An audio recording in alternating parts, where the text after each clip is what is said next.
Video like जरूर कर लीजिए और ऐसे वीडियो लगातार फ्री में पाने के लिए चैनल को तुरंत सब्सक्राइब कर लीजिए और बेल आइकन को जरूर टैप कर लीजिए ताकि आगे भी सारे वीडियो आपको मिलते रहे। यूट्यूब में फॉलो करते हैं तो प्लीज ये वाला फ्री टेलीग्राम चैनल जरूर ज्वाइन कर लीजिएगा। सारे नोटिफिकेशन सारे अपडेट यहीं पे आते हैं, ध्यान रखिए। फ्रेंड्स, आज की इस वीडियो में हम लोग सी सेट के टॉप 1500 प्रश्नों की श्रृंखला में एक क्लास को और आगे बढ़ाएंगे, जिसमें प्रश्न संख्या 76 से आगे बढ़ेंगे। अगर आपने पहले की वीडियोस नहीं देखे तो प्लेलिस्ट में जाकर जरूर देखिएगा।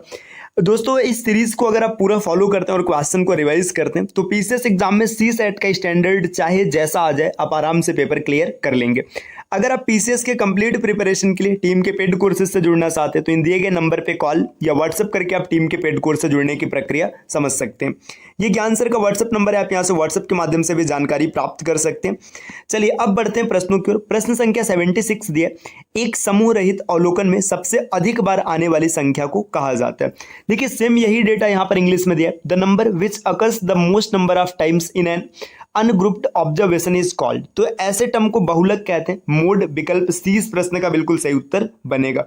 अगले प्रश्न पर आते हैं। प्रश्न संख्या 77 दिया, रिक्त स्थान भरे। अब यहाँ पर आपको रिक्त स्थान की पूर्ति करना है। तो देखिए ये सांख्यिकी से जुड़ा एक सीधा सीधा फार्मूला दिया है। फार्मूला होता है mode is equal to 3 into median minus 2 into mean, है ना। देखिए फार्मूला मैं फिर से लिख रहा हूँ, mode is equal to 3 into median minus 2 into mean, है ना। अगर इसको हिंदी में लिखेंगे तो फार्मूला होता है बहुलक बराबर 3 गुणे माध्यिका माइनस 2 गुणे माध्य। तो यहां पर अगर हम देखेंगे तो 3 गुणे माध्यिका भरने, विकल्प ए इस प्रश्न का सही उत्तर हो जाएगा, 3 गुणे मीडियन।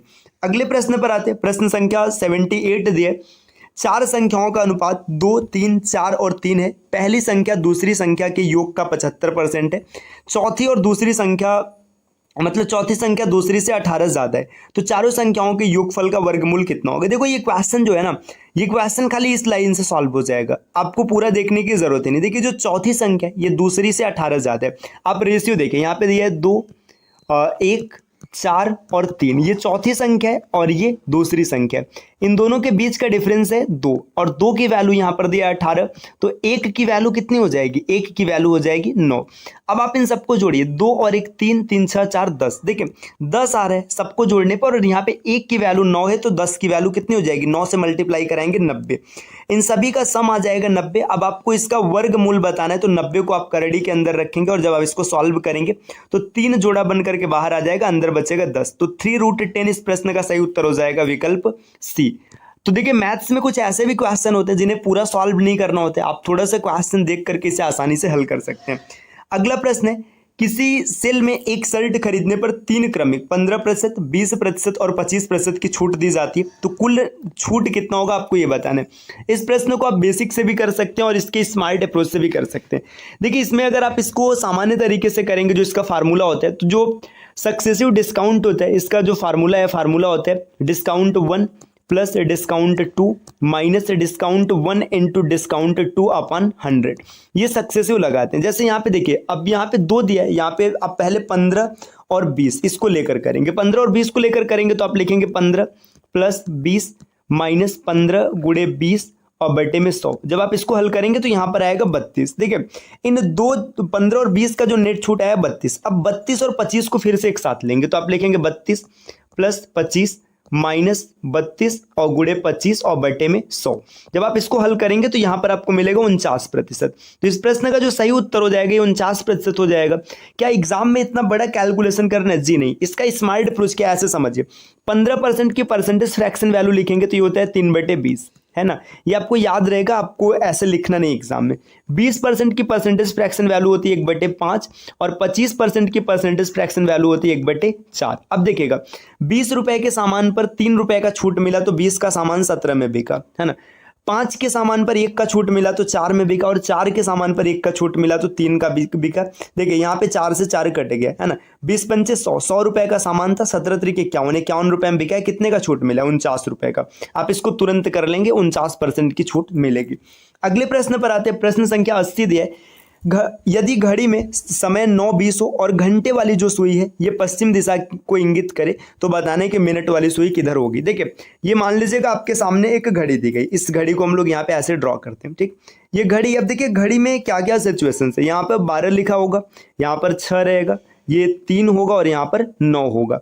और डायरेक्शन की बात करें तो पेपर पर डायरेक्शन ये नॉर्थ होता है, ये साउथ होता है, यहाँ पर ईस्ट है और यहाँ पर वेस्ट है। यहाँ पर अब देखिए घड़ी में क्या हो रहा है 9:20, तो सीधी सी बात है कि जो घंटे वाली सुई होगी 9 और 10 के बीच में होगी, है ना, तो मान लेते हैं ये है ना। और जो मिनट वाली सुई है वो 3 और 6 के बीच में होगी, तो ये रहा। देखिए अब यहाँ पर ये ऑलरेडी वेस्ट में दिख रहा है ना, जब घंटे वाली सुई पहले ही पश्चिम में दिख रहा है तो जो आंसर दिख रहा है साउथ वेस्ट, यही इसका उत्तर बन जाएगा। साउथ ईस्ट यही इसका उत्तर बन जाएगा। तो विकल्प डी इस प्रश्न का सही उत्तर हो जाएगा साउथ ईस्ट, इसको हिंदी में कहेंगे दक्षिण पूर्व। अगले प्रश्न पर आते हैं, प्रश्न संख्या 81 दिया है। 81 में दिया है कि जे का अर्थ क्या है, जे का अर्थ है प्लस, है ना, और के का अर्थ है माइनस, एल का अर्थ है भाग और एम का अर्थ है गुणा। तो आपको इस इक्वेशन को बताना है कि इसकी वैल्यू क्या आएगी। तो चलिए आसानी से इसको हल कर लेते हैं। देखिए 36 है ना, एम दिया है तो एम की वैल्यू यहाँ पर क्या है, एम की वैल्यू है मल्टीप्लाई, है ना, तो मल्टीप्लाई रखेंगे। आगे दिया है 72 तो यहाँ पर रखेंगे 72। फिर आगे दिया है एल, एल का मतलब है भाग, तो भाग का चिन्ह लगाएंगे। और इसके बाद क्या दे रखा है, इसके बाद दिया है 24, है ना। 24 के बाद आगे दिया है के का मतलब है माइनस, यहाँ पर लिखेंगे 12। और फिर दिया है जे, जे का मतलब है प्लस, रखेंगे 14। अब इस इक्वेशन को सॉल्व करना है। देखिए 24 दिया 72, ये कट जाएगा 3 बार, और 36 दिया 108 हो जाएगा, 108 आ गया। अब -12 और +14, तो यहाँ से बचेगा 2, 108 में 2 जोड़ेंगे तो 110 हो जाएगा। इस प्रश्न का सही उत्तर बनेगा विकल्प डी। नेक्स्ट अगले क्वेश्चन पर आते हैं, प्रश्न संख्या 82 दिया है।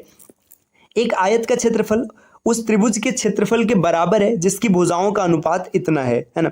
यदि आयत का परिमाप ये 28 सेंटीमीटर है और लंबाई 6 सेंटीमीटर है तो त्रिभुज का क्षेत्रफल बताइए। देखिए आयत का परिमाप होता है 2 ब्रैकेट में l + b, है ना, ये दे रखा है 28 सेंटीमीटर, है ना। और इसमें साथ साथ क्या दिया, जो लंबाई है 6, तो आप लिखेंगे 2 ब्रैकेट में यहाँ पर क्या है 6 और प्लस b = 28, है ना। अब इसको 2 से काटेंगे तो यहाँ पर मिलेगा 14, है ना।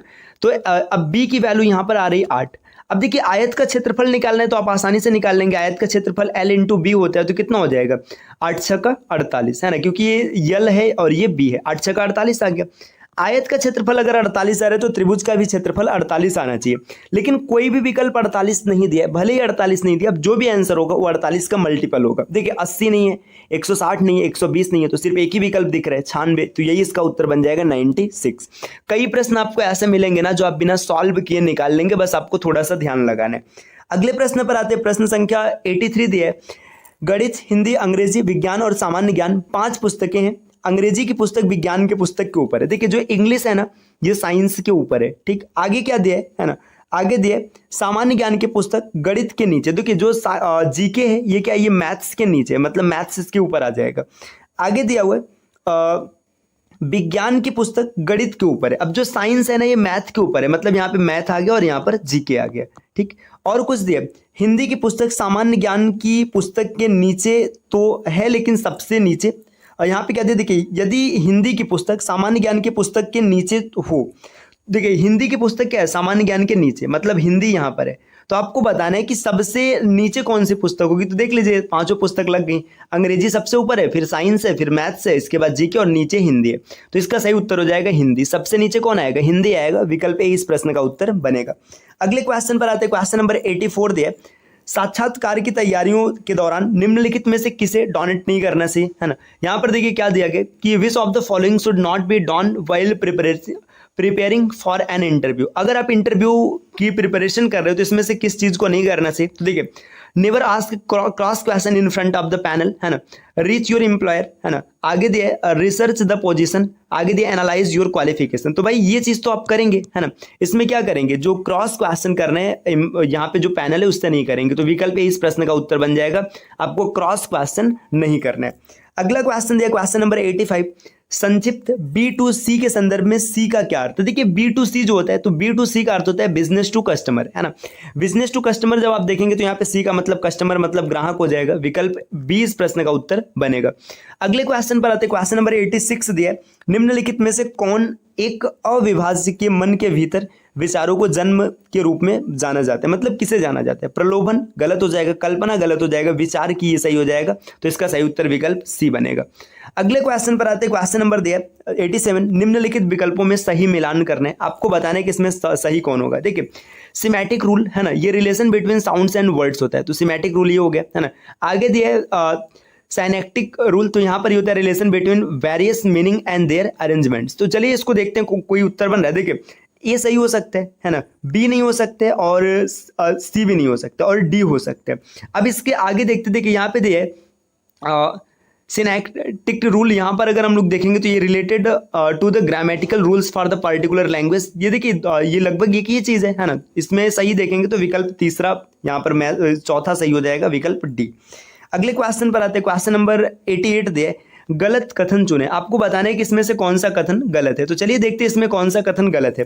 पहला दिया जो शब्द अलगाव में प्रयुक्त होते हैं और स्वतंत्र अर्थ लेकर चलते हैं उन्हें संरचनात्मक शब्द कहते हैं। देखिए संरचनात्मक मतलब इन्हें बनाना है, ये तो अलगाव नहीं होगा, पहला पॉइंट गलत है। दूसरा है स्वतंत्र अर्थ न रखने वाले शब्दों को केवल दूसरे शब्दों के संबंध में समझा जा सकता है जिसे लेक्सिकल शब्द कहा जाता है, ये भी गलत है। तो पहला दूसरा दोनों गलत है, सही उत्तर हो जाएगा विकल्प सी, 1 और 2 दोनों। केंद्र अपसारक कास्टिंग है ना, एक्सट्रूशन, लैपिंग और वेल्डिंग जैसे शब्द निम्नलिखित में से किससे संबंधित है।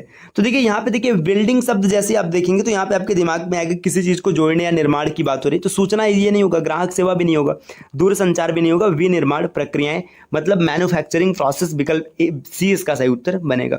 अगले प्रश्न पर आते हैं, प्रश्न संख्या 90 दिया जहां तक अंतरराष्ट्रीय संबंधों का संबंध है निम्नलिखित में से कौन सा कौशल अवांछनीय है।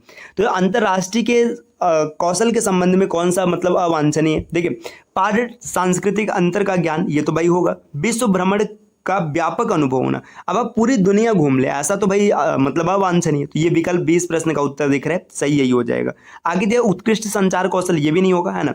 प्रमुख अंतरराष्ट्रीय संगठनों की अच्छी समझ होना, तो भाई ये भी मतलब नहीं होगा। तो इसका सही उत्तर विकल्प बी ही बनेगा। तो दोस्तों ये आज की क्लास रही, कैसी लगी क्लास आपको कमेंट करके बताइएगा। अगर आप टीम के पेड कोर्सेज से जुड़ना चाहते हैं पीसीएस के कंप्लीट प्रिपरेशन के लिए तो इन नंबर पर कॉल या व्हाट्सएप करके आप टीम के पेड कोर्स से जुड़ने की प्रक्रिया समझ सकते हैं, या इस नंबर पर आप व्हाट्सएप के माध्यम से जानकारी प्राप्त कर सकते हैं। मिलते